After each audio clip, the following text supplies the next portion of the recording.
प्रभु श्री राम को 14 वर्ष का वनवास हुआ। इस वनवास काल में श्री राम ने कई ऋषि मुनियों से शिक्षा और विद्या ग्रहण की, तपस्या की और भारत की आदिवासी, वनवासी और तमाम तरह के भारतीय समाज को संगठित कर उन्हें धर्म के मार्ग पर चलाया। संपूर्ण भारत को उन्होंने एक ही विचारधारा के सूत्र में बांधा, लेकिन इस दौरान उनके साथ कुछ ऐसा भी घटा जिसने उनके जीवन को बदल कर रख दिया। रामायण में उल्लेखित और अनेक अनुसंधानकर्ताओं के अनुसार जब भगवान राम को वनवास हुआ तब उन्होंने अपनी यात्रा अयोध्या से प्रारंभ करते हुए रामेश्वरम और उसके बाद श्रीलंका में समाप्त की। इस दौरान उनके साथ जहाँ भी जो घटा उनमें से 200 से अधिक घटना स्थलों की पहचान की गई है। जाने माने इतिहासकार और पुरातत्व शास्त्री अनुसंधानकर्ता ने श्री राम और सीता के जीवन की घटनाओं से जुड़े ऐसे 200 से भी अधिक स्थानों का पता लगाया है जहां आज भी तत्संबंधी स्मारक स्थल विद्यमान हैं, जहां श्री राम और सीता रुके थे। वहां के स्मारकों, भित्ति चित्रों, गुफाओं आदि स्थानों के समय काल की जांच पड़ताल वैज्ञानिक तरीकों से की गई है। उनमें से कुछ स्थान हैं तमसा नदी। अयोध्या से 20 किलोमीटर दूर है तमसा नदी। यहाँ पर उन्होंने नाव से नदी पार की थी। श्रृंगवेरपुर तीर्थ। प्रयागराज से 20 से 22 किलोमीटर वे श्रृंगवेरपुर पहुँचे, जो निषाद राजगृह का राज्य था। यहीं पर गंगा के तट पर उन्होंने केवट से गंगा पार करने को कहा था। श्रृंगवेरपुर को वर्तमान में सिंगारौर कहा जाता है। कुरई गांव। सिंगरौर में गंगा पार कर श्री राम कुरई में रुके थे। कुरई से आगे चलकर श्री राम अपने भाई लक्ष्मण और पत्नी सहित प्रयाग पहुँचे थे। प्रयाग को वर्तमान में इलाहाबाद कहा जाता है। चित्रकूट। प्रभु श्री राम ने प्रयाग संगम के समीप यमुना नदी को पार किया और फिर पहुँच गए थे चित्रकूट। चित्रकूट वह स्थान है जहाँ राम को मनाने के लिए भरत अपनी सेना के साथ पहुँचते हैं, तब जब दशरथ का देहांत हो गया था। भारत यहाँ से राम की चरण पादुका ले जाकर उनकी चरण पादुका रखकर राज्य करते हैं।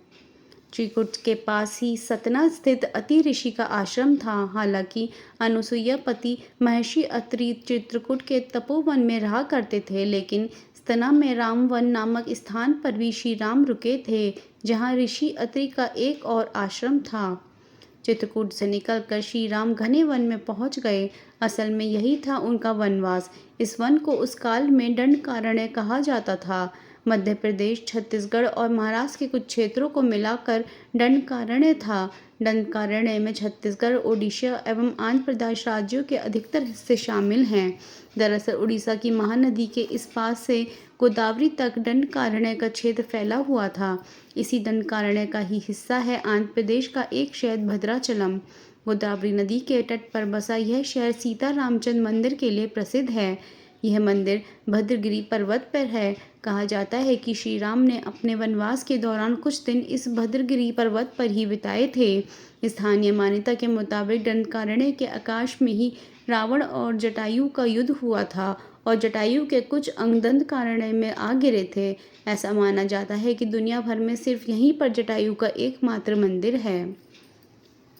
दंडकारण्य में मुनियों के आश्रम में रहने के बाद श्री राम अगस्त्य मुनि के आश्रम गए। यह आश्रम नासिक के पंचवटी क्षेत्र में है, जो गोदावरी नदी के किनारे बसा है। यहीं पर लक्ष्मण ने शूर्पणखा की नाक काटी थी। राम लक्ष्मण ने खरवर दूषण के साथ युद्ध किया था।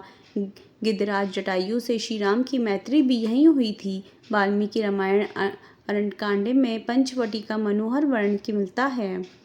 नासिक क्षेत्र में शूर्पणखा, मारीच और खर व दूषण के वध के बाद ही रावण ने सीता का हरण किया और जटायु का भी वध किया था, जिसकी स्मृति नासिक से 56 किलोमीटर दूर टाकेट गांव में सर्वतीर्थ नामक स्थान पर आज भी संरक्षित है।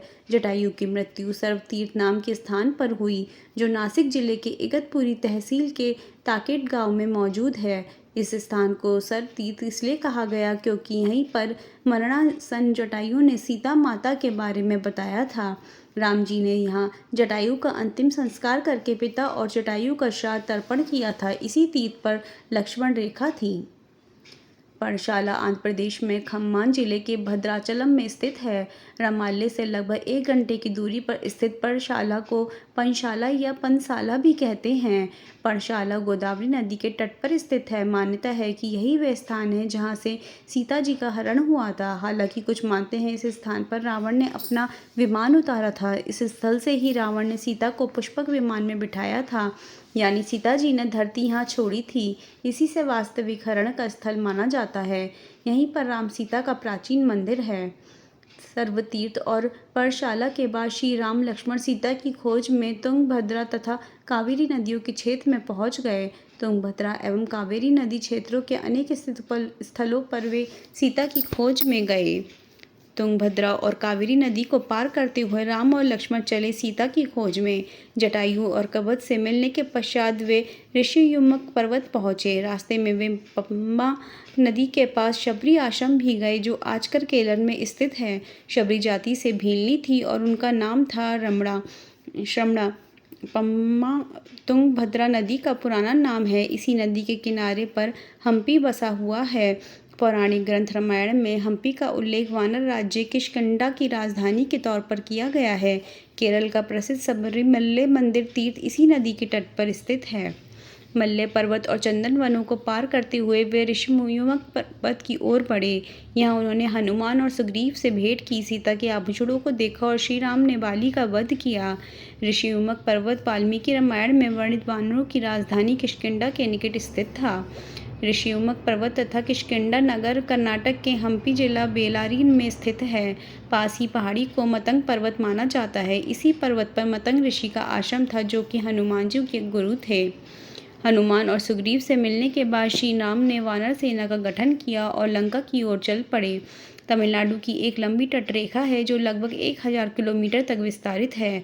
कोडिकरई समुद्र तट वेलांकनी के दक्षिण में स्थित है, जो पूर्व में बंगाल की खाड़ी और दक्षिण में पालक स्ट्रेट से घिरा हुआ है। यहाँ श्री राम की सेना ने पड़ाव डाला और श्री राम ने अपनी सेना को कोडिकरई में एकत्रित कर विचार विमर्श किया।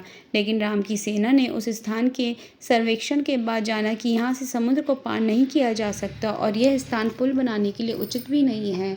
तब श्री राम की सेना ने रामेश्वरम की ओर कूच किया था।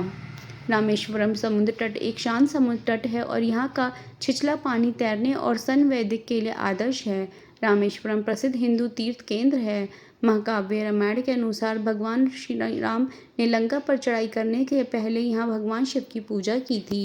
रामेश्वरम का शिवलिंग श्री राम द्वारा स्थापित शिवलिंग है।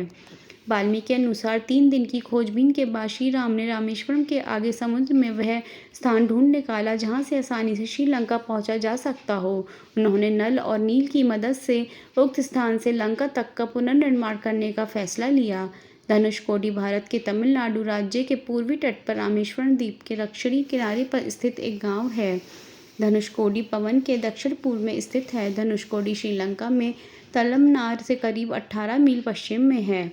इसका नाम धनुषकोडी इसलिए है कि यहाँ से श्रीलंका तक वानर सेना के माध्यम से नल और नील ने जो पुल बनाया था उसका आकार मार्ग धनुष के समान ही है। इन पूरे इलाकों को मन्नार समुद्री क्षेत्र के अंतर्गत माना जाता है।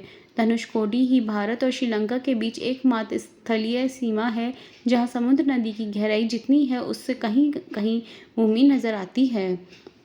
वाल्मीकि रामायण अनुसार श्रीलंका के मध्य में रावण का महल था। नुवारा एलिया पहाड़ियों से लगभग 90 किलोमीटर दूर बांद्रवेला की तरफ मध्य लंका की ऊंची पहाड़ियों के बीचों बीच सुरंगों तथा गुफाओं के भंवर जाल मिलते हैं। यहाँ ऐसे कई पुरातात्विक अवशेष मिलते हैं जिनकी कार्बन कॉपी से इनका काल निकाला गया है। श्रीलंका में नुआरा एलिया पहाड़ियों के आसपास स्थित रावण फॉल, रावण गुफाएं, अशोक वाटिका, खंडर खो चुके विभीषण के महल आदि की पुरातात्विक जांच से इनके रामायण काल के होने की पुष्टि होती है। आजकल भी इन स्थानों की भौगोलिक विशेषताएं, जीव, वनस्पति तथा स्मारक आदि बिल्कुल वैसे ही हैं जैसे कि रामायण में वर्णित किए गए हैं।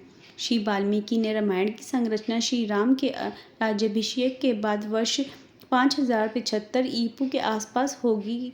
श्रुति स्मृति की प्रथा के माध्यम में पीढ़ी दर पीढ़ी प्रचलित रहने के बाद वर्ष 1000 ईपू के आसपास इसको लिखित रूप में दिया गया होगा। इस निष्कर्ष के बहुत से प्रमाण मिलते हैं।